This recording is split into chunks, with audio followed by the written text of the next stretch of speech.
Hello and welcome to How to Login. It's your host back again with yet another interesting tutorial video. In this video, I'm going to teach you how you can log into your American Pacific Mortgage account. Go to your Chrome or Edge browser and then search for google.com.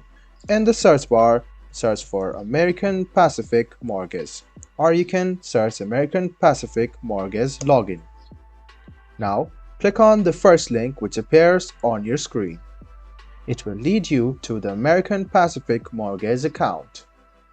Now, what you need to do is go ahead and click Apply Now. You can click on which type of loan you are looking for, either purchase or refinance.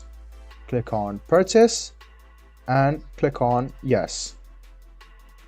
Now, write the name of your advisor, press Next, and click on Yes, or if you want any informations, you can click on Want Information.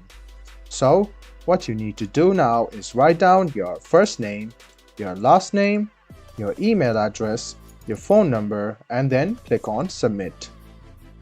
This way, you can log in to your American Pacific Mortgage account very easily. I hope this video was helpful for you. If you still have any kind of confusion, please do mention us on the comment section down below. Like the video, subscribe to the channel, and do hit the bell button for more. Hope to see you in the next video as well. Until then, goodbye, take care and enjoy.